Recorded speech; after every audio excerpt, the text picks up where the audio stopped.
नुसतं नगरसेवक होऊन किंवा फिरणं हे माझं काम नाहीये. पाणी आले का घरात जाऊन विचारण्यापेक्षा पाणी घरात कसं येईल हे मी बघणारा व्यक्ती आहे. प्रीमियम क्वालिटी काम जे असते ते आम्हाला आमच्या आई वडिलांनी शिकवलेलं आहे, त्या पद्धतीने आम्ही 100% केलं. बंटी पाटील साहेबांचं विजन हे बोलतात ते करतात.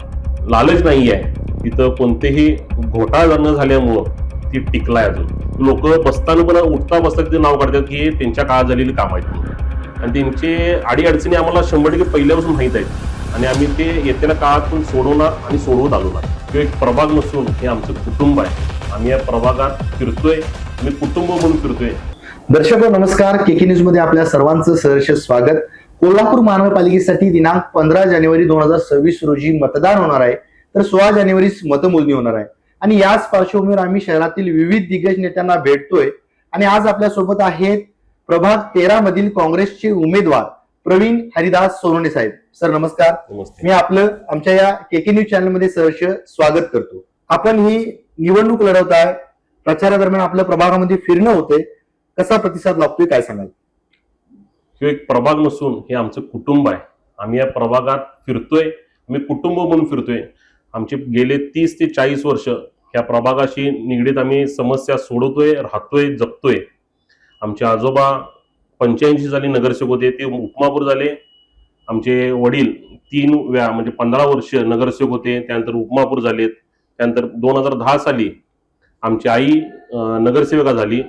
त्यानंतर 2013 साली बंटी साहेबांच्या आणि काँग्रेसच्या मार्फत आमच्या आईला महापौर पद मिळालं आणि हे कुटुंब म्हणून आम्ही जगतो, राहतो. त्यांच्या अडीअडचणीला आम्ही 100% असतोय.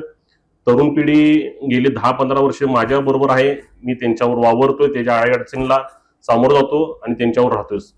नक्की, जसं की तुम्ही म्हणलात तुमच्या आई जयश्री सोनवणे या महापौर होत्या, वडील हरिदास सोनवणे हे उपमहापौर होते आणि यांच्या काळामध्ये अनेक विकास कामं केली आहेत. विकास कामांचा डोंगर उभा राहिलाय. त्यांच्या या विकास कामांचा या निवडणुकीत आपल्याला कसा फायदा होतोय? आम्ही जाईल तिथं प्रभागात फिरतो, तिथे गेल्यानंतर लोक म्हणतात की बाबा हे डांबरी केलेलं आहे, हे तुमच्या वडिलांनी केलेलं आहे 10 वर्षापाठीमागं. कुठं तर गेल्यानंतर लोक आता यलम मंदिर परिसरात सिमेंटचं फुटपाथ केलेले आहेत, ती झाली 90 साली 95 साली केलेले आहेत. तेव्हापासून जे जैसे ते आहेत आणि अजून ठीकठाक आहेत, म्हणजे असं कुठेही बाद झाले नाहीत, काय खराब झाले नाहीत, एवढं चांगलं काम झालेलं आहे. लोक बसताना पण उठता बसता ते नाव काढतात की त्यांच्या काळात झालेली काम आहेत म्हणून. नक्कीच, म्हणजे आजही लोक त्या काळी केलेल्या कामांचं नाव काढतात, त्याचं एक वेगळं समाधान तुम्हाला लाभते. आता बघायला गेलं तर या निवडणुकीत तरुणांची मोठी फळी तुमच्या मागे आहे, काय सांगाल याबद्दल? तरुणांची म्हणजे 2015 पासून मी लोकांबरोबर, पोरांबरोबर फिरतो. आमचे वडिलांबरोबर जेव्हा काम चालू झालं तेव्हा मला सोबत घेऊन चालले ते, आणि नवीन आलेली पिढी ती मला जुळली. मी त्यांच्यावर प्रत्येक गणपतीला, दुर्गा मातेला, प्रत्येक सणाला इकडे तिकडे जाणे येणे, किंवा त्यांची कॉलेजची कामं असू देत, कोणाची जॉबची कामं असू देत, कुठं नोकरीची असू दे, काही असलं मी त्यांच्यावर असतो आणि त्या कारणाने ते माझ्यावर जोडलेत आणि ते जोडले, ते आमचं एक रिलेशन झालेलं आहे चांगलं आणि आम्ही राहतो त्यांच्याबरोबर. समाजोपयोगी अनेक कामं आजपर्यंत तुम्ही केली आहेत, थोडक्यात काय सांगाल आजपर्यंतची कामं? पहिली चांगली एक गोष्ट सांगतो म्हणजे गणपती विसर्जन, घरगुती गणपती विसर्जनचं काम जे आपल्या इथं झालं, ते आमच्या इथं जवान हायस्कूलचं ग्राउंड आहे, तिथं आज आम्ही 1200 ते 1500 गणपती नदीला किंवा याला आपल्या कोटीतीर्थला न सोडता ते आमच्याकडे देतात. आम्ही त्यांचं विसर्जन करतो.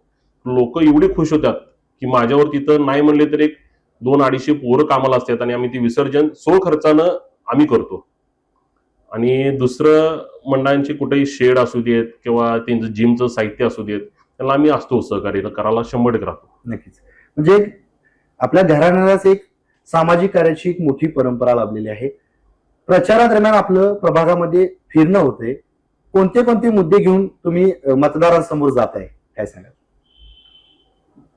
प्रचारात मेन मुद्दे न्यायचे मला असं हे लागत नाहीत का, प्रचार करताना जे त्या घरातले एक व्यक्ती आमच्याबरोबर कायमस्वरूपी फिरतो, राहतो आणि त्यांचे अडीअडचणी आम्हाला 100% पहिल्यापासून माहीत आहेत आणि आम्ही ते येत्या काळातून सोडवणार आणि सोडवत आलेलो आहे.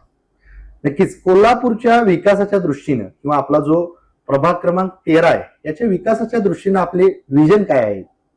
आता आमच्या इथं प्रभागात आता प्रभाग क्रमांक 13 मोठा झालेला आहे. आमच्या इथं 3 ते 4 आता मोठ्या नगरपालिकेत शाळा आहेत. माझी अशी प्रामाणिकपणे इच्छा येईल की तिथं आमच्या इथे कॉलेज एक नगरपालिकेत असावं, जिथे आमच्या नगरपालिका शाळेतली पोरं त्या कॉलेजला जातील. आमच्या इथं आयसोलेशन हॉस्पिटल प्रभागात आहे, त्याचं एक चांगलं काहीतरी डेव्हलपमेंट व्हावं, जिथून आता हायकोर्ट आम्हाला जवळ यायला लागले त्या पद्धतीनं ते व्हावं. आयसोलेशन ग्राउंड आहे, तिचं अजून काम पेंडिंग आहे. तिथं एका काही कत्तलखाना होणार होता. आमची मम्मी असू देत, वडील असू देत, त्यांनी पुढाकार घेऊन तो कत्तलखाना कॅन्सल करून घेतला.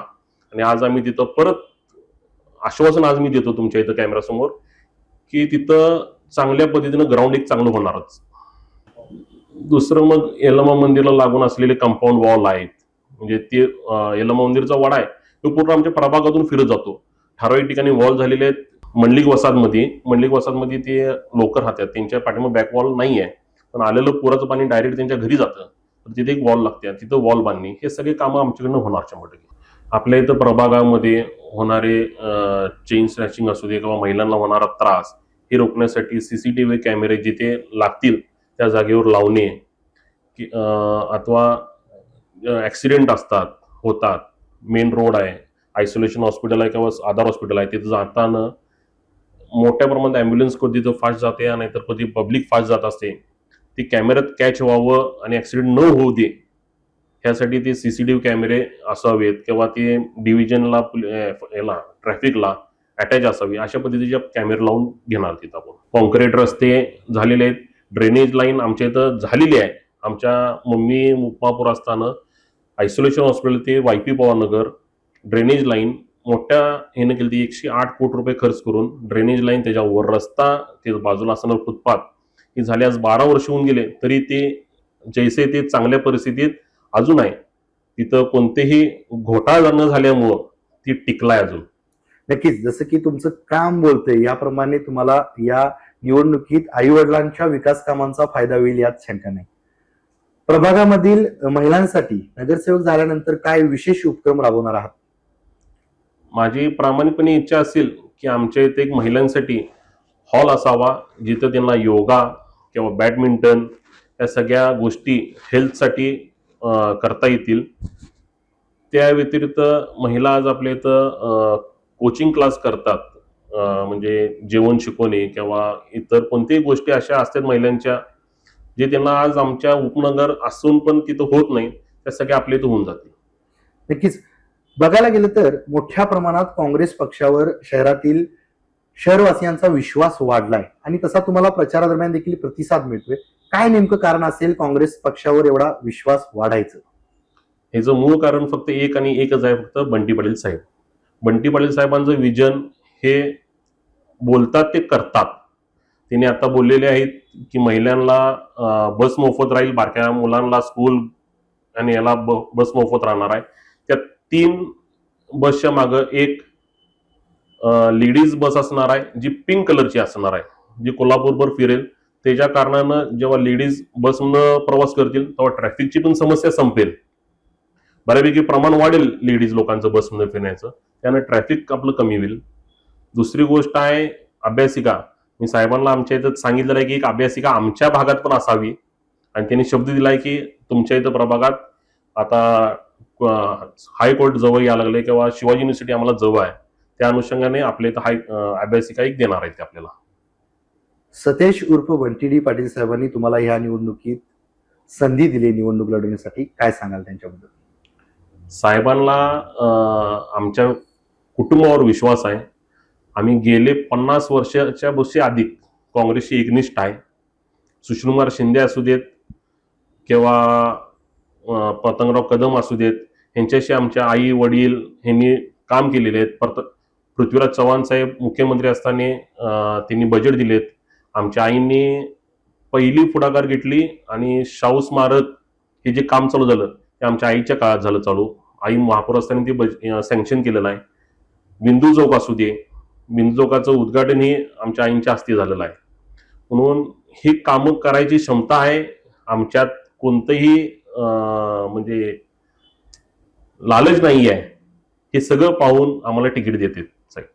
नक्कीच, म्हणजे कोल्हापूरच्या विकासामध्ये भर घालण्याचं काम तुमच्या मातोश्री जयश्री सोनवणे यांनी महापौर असताना केलेलं आहे. बघायला गेलं तर आता तुमचं प्रभागामध्ये फिरणं होते, नेमक्या काय गंभीर समस्यांचा सामना प्रभागातील माणसं करतायत आणि त्यांना तुम्ही कशा प्रकारे नगरसेवक झाल्यानंतर त्यावर तोडगा काढणार आहात? गंभीर समस्या म्हणजे एक पहिली असेल ती जो नाला आहे, त्या नाल्याला येणारं ड्रेनेज पाणी आणि त्याच्यातून होणारी गंदगी आणि त्यातून आजार जे बाहेर पडालेत ते आमच्या प्रभागाला दोन्ही साईड नाही. त्याकरता कुठेही मध्ये 2-3 फिल्टर हाऊस करून ते पाणी स्वच्छ करून पुढे परत कसं सोडलं जाईल हे पहिलं बघितलं जाईल. नक्कीच, रस्ते, पाणी, ड्रेनेज, कचरा या व्यतिरिक्त काय नवोपक्रम काय राबवणार आहात आपण? तुम्हाला मगाशी बोलल्याप्रमाणे अभ्यासिका एक मोठी आमच्या प्रभागात चालू होईल. ज्येष्ठ नागरिकांसाठी एक मिरवणूक केंद्र आमच्या इथं आयसोलेशनच्या नाहीतर शाहू दयानंद हायस्कूलच्या इथं एक चांगली जागा आहे, तिथे एक चालू होईल. महिलांसाठी तुम्हाला मगाशी बोललो हॉल करून तिथं योगा आणि या गोष्टींसाठी चांगली म्हणजे प्रीमियम क्वालिटी काम जे असते ते आम्हाला आमच्या आई वडिलांनी शिकवलेलं आहे, त्या पद्धतीने आम्ही 100% करेल. 5 वर्षानंतर जो आपला प्रभाग 13 आहे तो कसा दिसावा असं तुम्हाला वाटतं? जसा पुणा मुंबई नवी मुंबईत जशी कल्चर वेगळी आहे त्या पद्धतीनं आमच्या इथं 100% होईल. हायफाय झोन असू दे किंवा स्ट्रीट लाईट चांगल्या असू देत, फुटपाथ चांगली, या गोष्टीने सगळ्या गोष्टी करून जातील. या निवडणुकीत मतदारांनी तुम्हालाच का निवडून द्यावं? मी स्वच्छ आहे, मी प्रामाणिक आहे, मी व्यावसायिक आहे, मला ऍडमिनिस्ट्रेटिंग जमतंय चांगलं. नुसतं नगरसेवक होऊन किंवा फिरणं हे माझं काम नाही आहे. पाणी आले का घरात जाऊन विचारण्यापेक्षा पाणी घरात कसं येईल हे मी बघणारा व्यक्ती आहे, म्हणून मला निवडून द्यावं. निधी असू दे, निधी आज आम्हाला शिकवलेला आहे, आम्ही चांगलं वावरतोय म्हणून आम्हाला सगळ्या सरकारकडनं निधी आणून घ्यायचं आमची जबाबदारी आहे. आम्ही ती आणणार भागात आणि काम करणार, म्हणून मला निवडून द्यावं. आपल्या घराण्याला एक पिढ्यानपिढ्या सामाजिक कार्याचा वारसा लाभलाय, तो तुम्ही कशा प्रकारे पुढे न्याल, काय सांगाल? वारसा आणि कुटुंब एक झाले आमचं. आता वारशानं काम नाही करत आम्ही भाग एक कुटुंब म्हणून काम करतो. म्हणून आमच्याबरोबर राहून आमच्याबरोबर वावर करून आम्ही 100% काम चालू आहे. नक्कीच, शेवटचा प्रश्न सर, प्रभाग 13 मधील नागरिकांना काय संदेश द्याल? नमस्कार, मी प्रवीण हरिदास सोनवणे. मला लोकांनी येत्या 15 तारखेला भरघोस मताने विजय करावून निवडून द्यावे हीच विनंती. तर आताच आपण ज्यांच्याशी संवाद साधला ते काँग्रेस पक्षाचे प्रभाग 13 मधील उमेदवार प्रवीण हरिदास सोनवणे.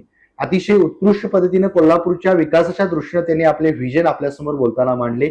त्याचबरोबर त्यांच्या आई जयश्री सोनवणे या महापौर असताना कोल्हापुरात केलेली त्यांनी विशेष कामगिरी सरांनी आपल्याशी बोलताना सांगितली. वडील हरिदास सोनवणे हे उपमहापौर असताना त्यांच्या काळात कोल्हापूरच्या विकासासाठी झालेली अनेक विकास कामे त्यांनी आपल्या समोर बोलताना सांगितली. त्याचबरोबर कोल्हापूर स्मार्ट सिटी होण्याच्या अनुषंगाने त्यांची असणारे व्हिजन आपल्याशी बोलताना त्यांनी सांगितले.